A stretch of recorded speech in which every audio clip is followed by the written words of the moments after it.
I want to talk about the fact that, like, my nephew, just before I came here, he hadn't been here in 7 years. And we were walking around in the backyard, and he said, well, what's that? I said, well, that's a spinach. It's part of the food forest. There's 5 different kinds of spinach over there. And so I picked a piece, and I said, so I'll strip this, and I'll eat that, and then 90% of the time that'll become a new plant. And he goes, why didn't anyone ever teach me that? And that's the whole thing, is like, why aren't, it's like Big Food and Big Farm don't want us to know. Why didn't anybody teach us that? Kath, you're exactly right. It's so crazy. And so it's up to the people that are passionate. And what I wanted to say was, the people that you attract into my space are all, there's all age groups, there's all genders, but they're all that common denominator of being in awe of the planting and the food and the propagation. Yeah. It's so simple, but it's so, I mean, I cut some culantro last week and I forgot about it. Do you know that stuff just sitting in the air all has been rooting? Wow. There's like 10 of them. There's no dirt, there's no water. I forgot about you, and you're still thriving. It's amazing. But it's realizing that, right? Oh, absolutely. Because a lot of people just walk past it. Well, and one of the things I had in my notes that was really important to me, back to my grandson. So when he was a baby, he would eat whatever we put in front of him, avocados for avocados and papayas for papaya, just ate everything. And then as he started to go to birthday parties and, here and there, and started to eat chicken nuggets and, that's when I started slipping in the smoothies, like doing my little thing. But I started to become aware of Big Food. There's now a legal job in this country called a craveologist. And there's somebody that tries to figure out how to get you to eat their stuff over and over again, because there's chemicals in there that this is legal. That's a job. That is like being a pusher of crack cocaine, in my opinion. But it's legal. Craveologist. And then they have it at the certain part of the grocery store where my grandson can see that. And he was with me.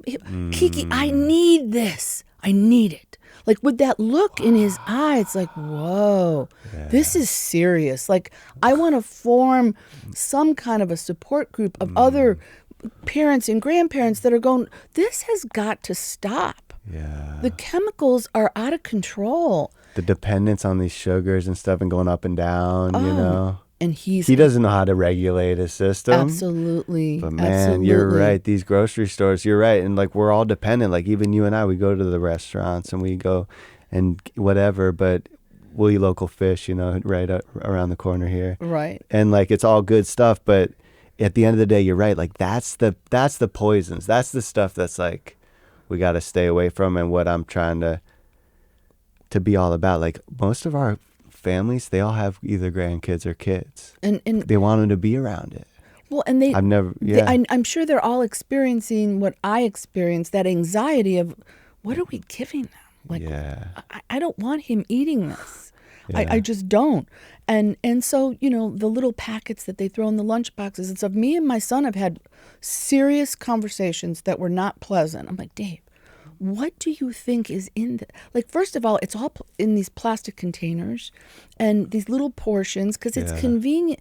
Because it's easy. Yeah. But why do so many people not care? Because we're talking about it like we care. We're like, hey, we care about how we feel. We care about our bodies. Like, we're starting to be more conscious and intentional about our diets. But as we should be. Why do some people don't care? I don't think it's that they don't care. They're so busy trying to keep up with a schedule that is just ridiculous. It's crazy. And I lived it. I know it for a long, long time. And now that I've slowed down and I can ponder these questions a little better, it's like, I want to help other people to, like self-actualization. Yeah. You're saying, like, people are too worried about like getting to Friday, like getting their paycheck. Oh my gosh. And yes. yeah, it's true. But like, if we zoom out on all of it, it's like, okay, like, how could we, the beach is right there. How could we enjoy this moment a little bit better?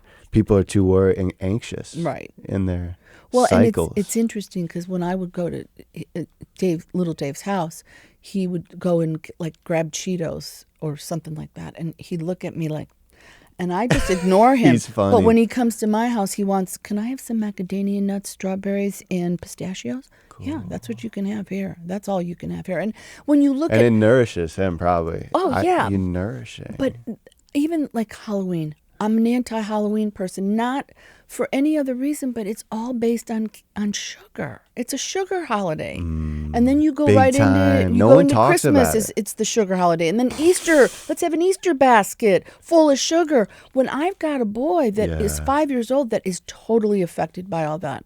You think it's the like companies? Do you think it's like a conspiracy?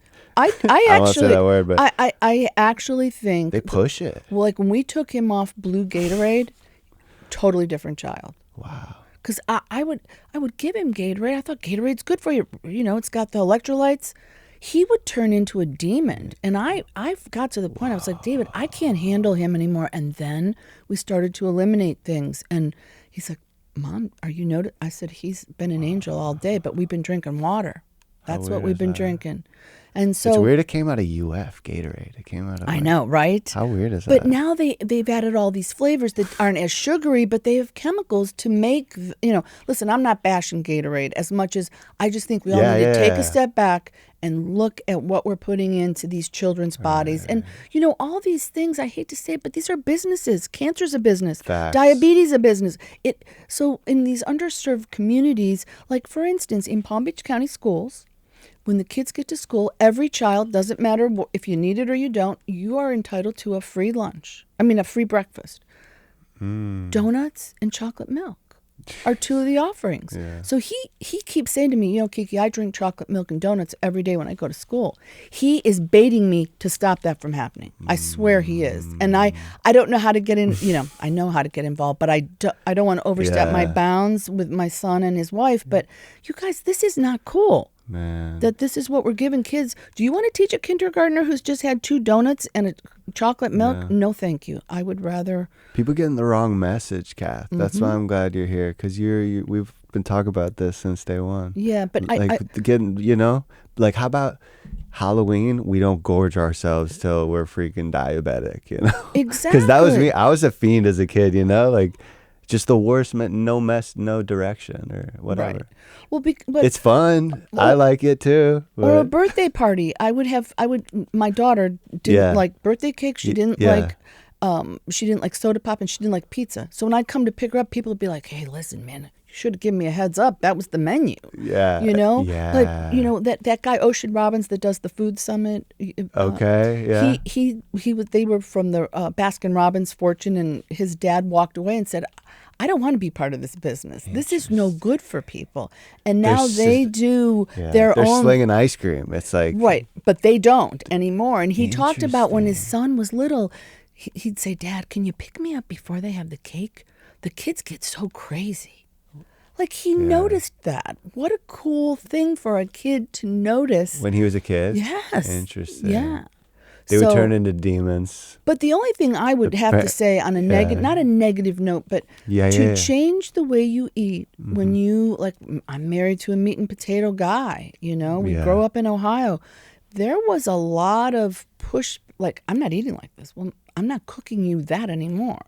And we had to, it took a while, and we had to, like, really work with each other that if you'll try that, I'm not going to eat your meat, but I will eat all the side dishes with you that you want, so, it's true. Dave wasn't all in the beginning, and he loves planting now. He does. Shout out Dave. Yeah. I feel really good about that, and he's eating better and looking better and feeling better. But it took a while for 100%. It is so in us, deep rooted. Like, there's an emotional attachment to food, like, and I've read a lot about it. How when you won your first baseball game, let's go get some ice cream. Yeah, it was never let's have some watermelon.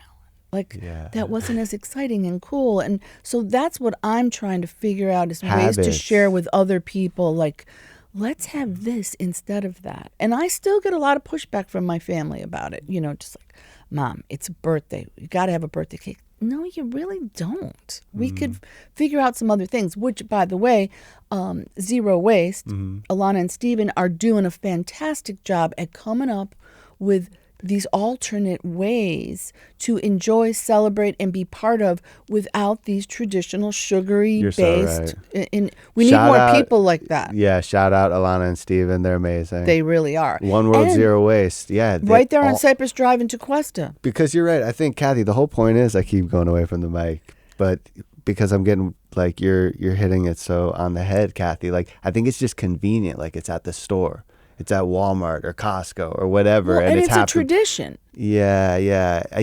What you're saying? Right, well, we have to replace the birthday cake with something equally cool. We Tradition, have to, conventions, right. things we've been doing are interesting. Yeah, when Halloween comes, girls love it, dude. It's like their favorite thing in the world. But it's like, it's tradition. Yeah.